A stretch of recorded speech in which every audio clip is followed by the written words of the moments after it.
Today, sa Power ng Pinoy, we'll meet with two organizations that help give back to the community. The Filipino-American Law Enforcement Officers Association, or also known as Faleo, and the International Society of Filipinos in Finance and Accounting, or ISFA, both building and connecting our fellow kababayans.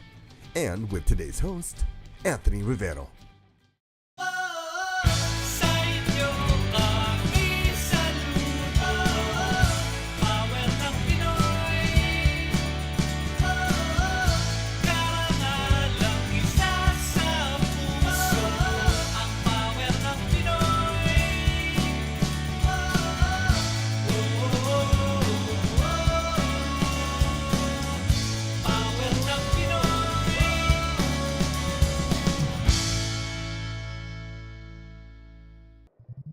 Welcome to another episode of Power ng Pinoy. I'm Anthony Rivero. Today we will meet two organizations building a community and helping our fellow kababayans. The first group is Faleo, the Filipino-American Law Enforcement Officers Association. It's comprised of active and retired law enforcement personnel from various local, state, and federal agencies. The second group is the International Society of Filipinos in Finance and Accounting, or also known as ISFA, a California non-profit public benefit corporation whose primary goal is to assist, educate, train, and mentor emerging professionals, both domestically as well as globally.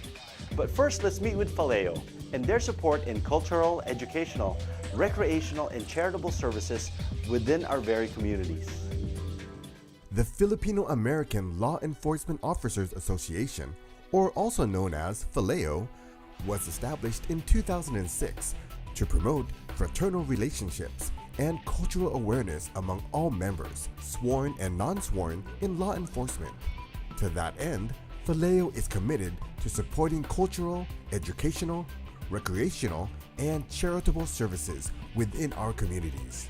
Faleo is comprised of active and/or retired law enforcement personnel from various local, state, and federal agencies. Their membership also includes non-sworn personnel that serves in the law enforcement community and for those who support the goals and the objectives of their organization. Together, Faleo seeks to promote fraternal relationships and cultural awareness among all law enforcement personnel and communities where they serve and protect and go above and beyond their call of duty. We'll now meet with founder Lieutenant Eric Kema and the current president for Faleo, Sergeant Glenn Sylvester. Welcome to Power ng Pinoy. We're lucky today because we have Lieutenant Eric Quema and Sergeant Glenn Sylvester on Power ng Pinoy. Thank you for being on Power ng Pinoy. Our pleasure. Thank you so much for having us. Faleo had humble beginnings. Tell us how Faleo first got started. The concept of Faleo was shortly after the unfortunate death of the first Filipino-American officer in SFPD, Nick Burko. About 6 of us got together at a cafe in Daly City. It was Cliff Valdeweza from Daly City PD, Teresa Ferrer, 3 officers from SFPD, myself, Randy Katuray, Royal Dilag, and retired officer Joe Robles. And we sat there and got together just to informally discuss the possibility of forming our own Filipino-American Law Enforcement Officers Association. Other ethnic groups had their own organizations. Latin peace officers have theirs, the Asian POA, which we're under the umbrella of, but it's mostly Chinese, and the black officers for justice, they had theirs. So we said it'd be a good idea. There's so many of us in law enforcement already, and that's where it grew. Just humble beginnings, and then from there it grew, became something we pursued, and eventually became fruition. So Sergeant Sylvester, now being the president of Faleo, how have you gotten involved with this organization? How I've gotten involved is I owe my roots to being partially Filipino. My mother hails from the Philippines, and I'm also married to a Filipina. And I felt that it was good to go back to my roots. If you look at me, you say, well, you don't look Filipino to me. And yet, people should not judge others by just the way they look. So I really want to really show basically everybody that based upon the color of your skin and if you really appreciate your culture, you can do things to let others see about your culture. So that's why I got involved. And growing up, was there ever a time when you made a decision that you wanted to be a police officer? When was that time and what made you decide? Very good question. I originally hail from Brooklyn, New York. And I remember going to school, all the people would beat me up and take my money. And I said to myself, I want to do something, but I didn't know what I wanted to do yet, so that this would not happen again. So I came out here to California, San Francisco, and when I entered high school at the age of 16, they still beat me up and took my money. And I just had to do something. So I was actually studying to become a medical doctor, pre-med, and I got married kind of young, and I said, well, I needed something very quick. So police was the way to go, and I said I'll go back to school later on. But I stayed with police, and I'm very, very happy to be part of law enforcement. So Lieutenant Cuema, I know you had also humble beginnings in terms of how you decided to become a police officer. Can you tell us a little bit about that? Well, it was a combination of my environment where I grew up and a couple of positive contacts with uniformed police officers as I was growing up. When I was young, I found a wallet full of money and credit cards, and when I picked it up in front of my friend's house, I thought I was doing something wrong. I showed him the wallet, and we were both scared, and we threw it down into a basement and went to school. A couple days later, that wallet was still in that same basement. We picked it up, walked it to a police station, and when we walked in there, a tall Irish cop made a big deal of how honest we were, called other cops in the back to come see us, and they took our names down. We were just happy with that we did the right thing. A day later, the owner of the wallet apparently came to my house when I wasn't there and left a little $5 reward. So that was a positive experience. Another positive contact with police, 4 uniformed officers came to our elementary school and actually played in a band, drums, bass, a guitar, a horn section. So again, that was another positive thing. The other half of that story is that I saw crime being committed around me. As a kid, Halloween wasn't normal down south of Market. The older kids would go around robbing the little kids of all their candy. I'd see gang activity by older teenagers and young teenagers. I'd see punishment meted out old-fashioned way by Filipino parents or Americanized parents. So those kind of things made me want to do something in law enforcement to keep peace, keep the order, follow the rules, keep people from getting hurt. So I think that's where that came from. After the break, we'll hear more stories from Lieutenant Eric Cuema and Sergeant Glenn Sylvester.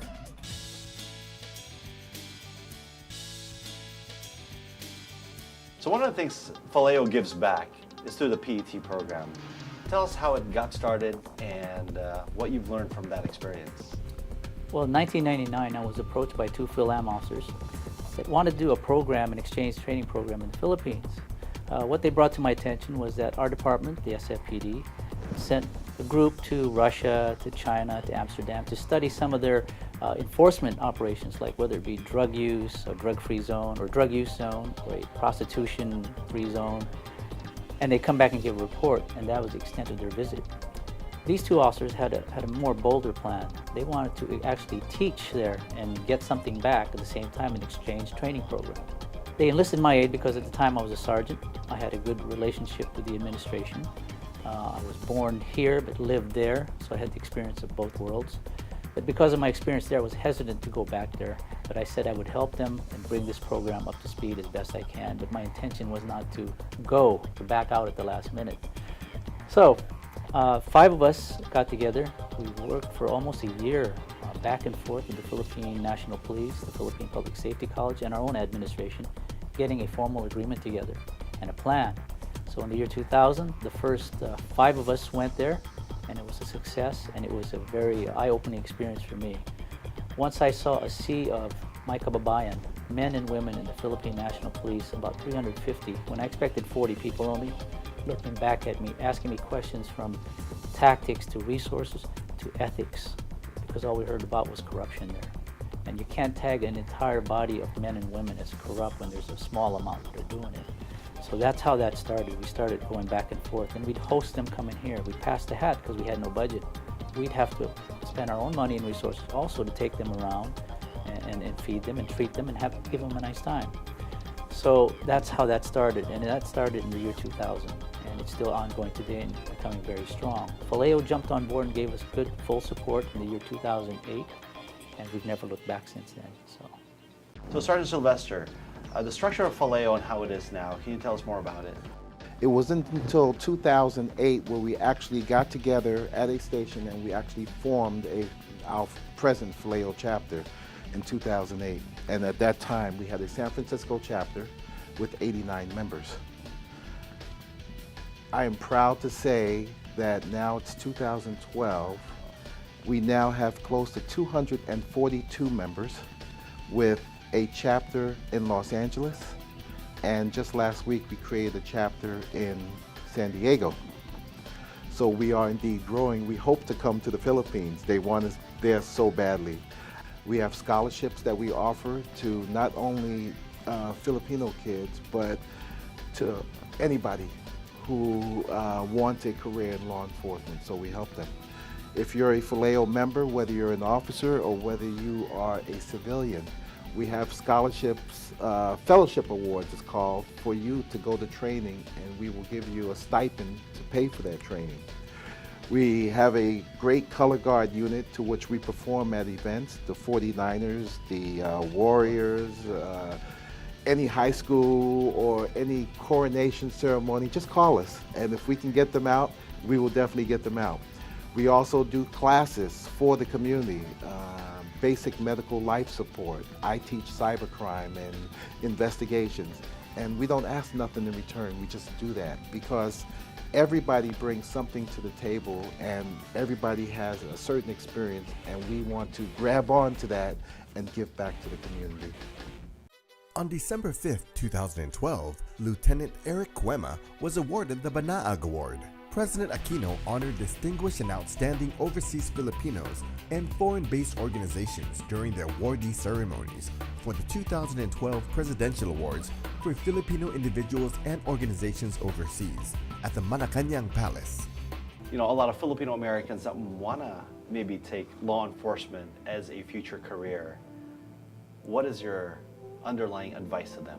First of all, get in contact with one of us, someone that has the time and willingness and desire to explain to you, take you around to see if this is really for you, because it's a commitment. It's not only a job or profession, it's a way of life. It's going to govern the way you live your life from the time you enter the academy to the time you retire. I mean, you're going to miss family events, you're going to see bad and terrible things. At the same time, you're going to do such great things, nice things for people. Once you get the position, you learn to adapt and to make yourself good at what you do. So being an inspector or detective, I don't know everything. But what you do is you surround yourself with people who do, and that's what's going to make you a better at what you do. Yan ang power ng Pinoy!